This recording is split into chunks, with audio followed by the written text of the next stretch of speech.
Bienvenue à Reims, si nous sommes ici et pas ailleurs, c'est pour vous faire découvrir un lieu insolite, un café brocante bouquinerie, le premier de Reims, voire de la région, et c'est toute une histoire. Suivez-moi.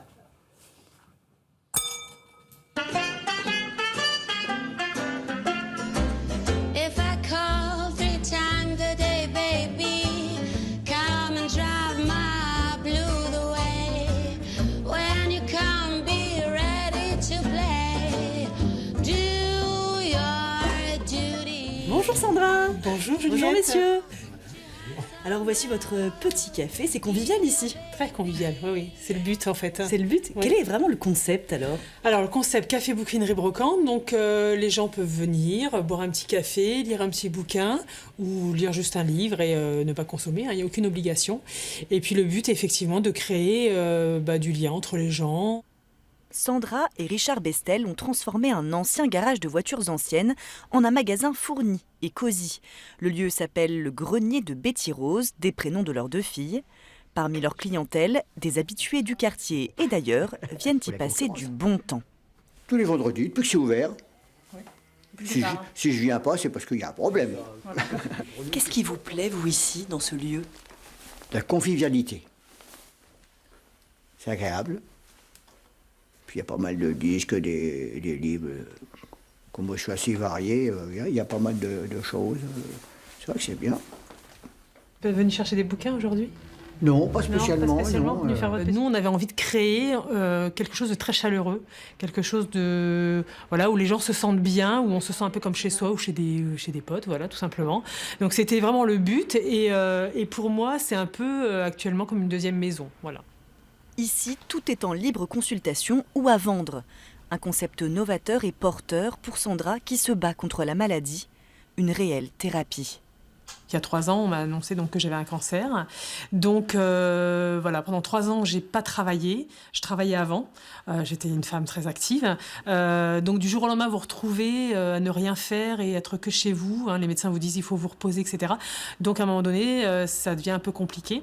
Et mon mari a eu cette idée en fait parce que ça faisait très longtemps que j'avais effectivement l'idée de monter un café-librairie. Donc il m'a dit c'est le moment ou jamais.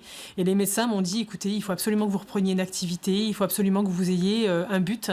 Ça sera thérapeutique aussi pour vous.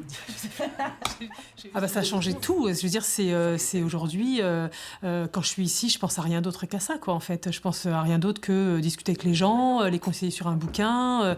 La maladie, on l'oublie complètement dans ces cas-là. On oublie les traitements, on oublie les difficultés du quotidien, on oublie l'avenir, on oublie tout, quoi.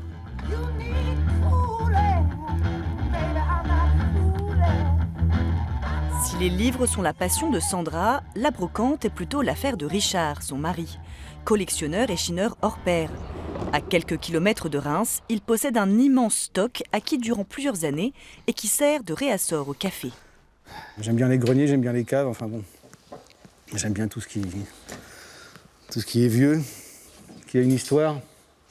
Et ça, c'est des sacs de balles de mousquet. Tout à plomb, ça on n'en trouve pas, on en trouve rarement. J'ai un peu de tout, c'est très éclectique, un bureau américain, de l'armoire, des pupitres. Ça, c'est un bellon. C'est un bellon Veuve Clicquot. Il a 200 ans, ce truc-là. Estampillé Veuve Clicquot. Un peu de taxidermie, des tonneaux, des vieux meubles. Le but, c'est de les rendre pérennes, de les faire vivre dans le temps le plus longtemps possible. Donc, le magasin sert aussi à ça. Don't catch your mama cheaping now. Do your... Et la bouquinerie est aussi un lieu d'expo idéal pour les artistes comme Reynald Najowski, tombé amoureux du local et de son cabinet de curiosités. Ça fait 5 ans que je cherche un endroit qui pourrait convenir justement, qui pourrait accueillir ces êtres osseux, par rapport à l'ambiance, j'avais pas encore trouvé sur Reims en tout cas. J'avais pas encore trouvé parce que c'est assez spécial. On peut pas, ça plaît pas à tout le monde, ça se marie pas avec tous les styles. Et quand on rentre ici, il y a quand même une ambiance particulière. On est accueilli de façon parfaite. Voilà, on discute, on rencontre des gens. J'ai rencontré une graphiste que je connaissais pas. Voilà, donc on a échangé, on se suit sur les réseaux sociaux. Il y a plein de gens qui viennent, qui à un moment donné se dévoilent et vous disent moi aussi j'ai ci, moi aussi j'ai ça. Et effectivement, ils voient que tout est possible et que voilà, on peut toujours évoluer, on peut toujours se mettre un coup de pied dans les fesses et avancer en fait.